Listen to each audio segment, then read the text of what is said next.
थे आ थे तत थे थे तत एक दो तीन चार पाँच छः सात आठ नौ 10 11 12 13 14 15 16 17। हेलो एंड नमस्ते, मैं हूं अनुष्का चांडक, आपकी Kathak instructor, and I welcome you all to the सिर्फ young artist Kathak YouTube channel where we nurture the artist in you.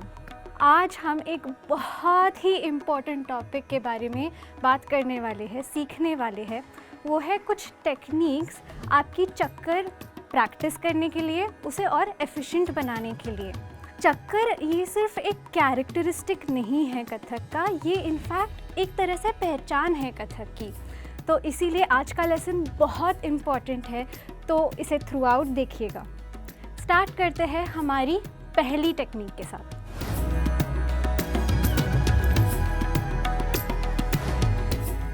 सबसे पहले तो आपको चक्कर प्रैक्टिस करते समय सबसे ज़रूरी बात है आपकी एक्सिस मेंटेन करना, आपका सेंटर मेंटेन करना। और इसमें फिर से हमारा जो प्रीवियस एक लेसन है कथक का खड़े होने का अंदाज़, जो अपने आप में बहुत सीधा है, वो वापस आ जाता है। उसकी लिंक आपको डिस्क्रिप्शन में मिल जाएगी, तो प्लीज़ उसे रेफ़र करना ना भूलें।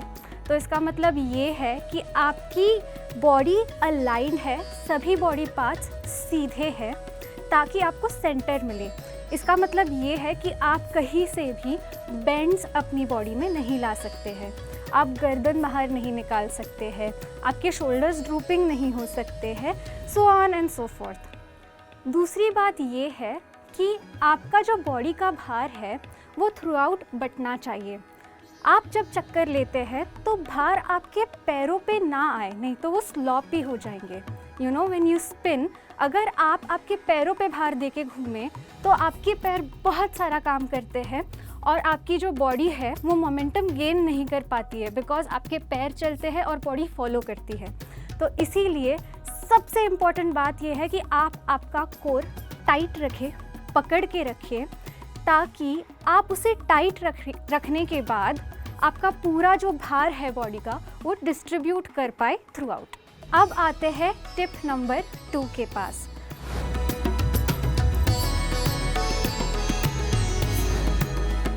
आपके पैरों की पोजीशनिंग चक्कर लेते वक्त बहुत बहुत इम्पॉर्टेंट है।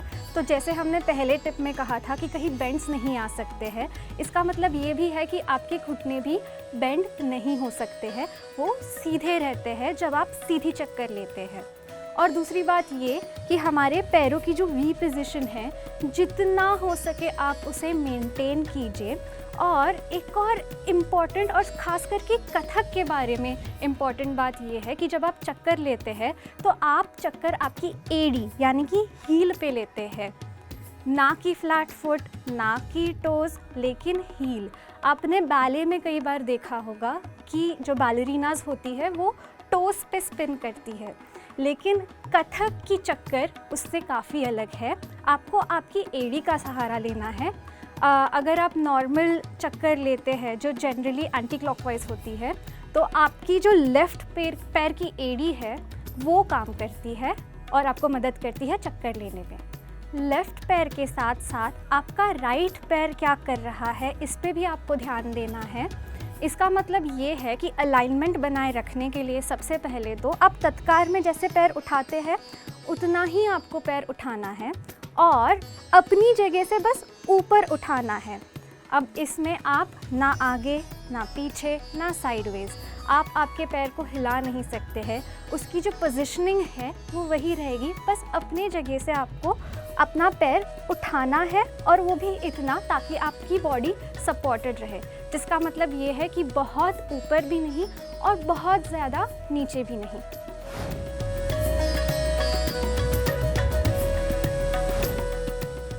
स्पॉटिंग ये एक यूनिवर्सल कॉन्सेप्ट है। आप किसी भी तरह की स्पिन्स ले, वो बैले की हो या कथक की हो, और इसमें खास करके कथक की जब बात आती है तब बैक टू बैक स्पिन्स होते हैं, बहुत सारे स्पिन्स होते हैं। जैसे कि आपने इस वीडियो के स्टार्टिंग में एक चक्कर का टुकड़ा देखा होगा जिसमें 16 स्पिन्स थी। तो उसके लिए ये सबसे ज़्यादा इम्पॉर्टेंट है कि इतनी स्पिन्स लेने के बाद भी आपको चक्कर ना आए। तो उसमें आपकी मदद करती है स्पॉटिंग। स्पॉटिंग का मतलब है कि आप कोई एक पॉइंट फिक्स कर लीजिए जो आपकी आई लेवल पे हो। वो एक पॉइंट पे आपकी नज़र फिक्सेट कर दीजिए और मैक्सिमम टाइम उसी स्पॉट को देखने की कोशिश कीजिए व्हाइल यू आर स्पिनिंग। इसका मतलब ये है कि जब मैं स्पिन करती हूँ तो मैं मेरी नज़र हटाती नहीं हूँ, मैं सामने देखती हूँ while my body is turning. एक पॉइंट आता है जब मैं और टर्न नहीं कर सकती हूँ मेरी बॉडी को, इसीलिए मुझे सबसे पहले अपना हेड फिर से सेंटर में लाना होता है and then again my body follows. इस तरह से मैं मैक्सिमम टाइम वो एक ही स्पॉट पे फोकस बनाए रखती हूँ। So those were 3 super easy tips for you. हम अपने आने वाले क्लासेस में बहुत सारे प्रकार के टाइप के चक्कर सिखाने वाले हैं। बहुत इंपॉर्टेंट लेसन्स है, प्लीज़ उसे मिस मत करिएगा। हमारे नए ट्यूटोरियल्स आते हैं हर वेडनेसडे और फ्राइडे को, तो हमसे जुड़े रहिएगा। लाइक, शेयर और सब्सक्राइब करना ना भूलें, बेल आइकन को दबाना ना भूलें ताकि आपको हमारे सारे अपडेट्स मिलते रहें। अगली क्लास में हम ज़रूर मिलेंगे, तब तक के लिए कीप डांसिंग।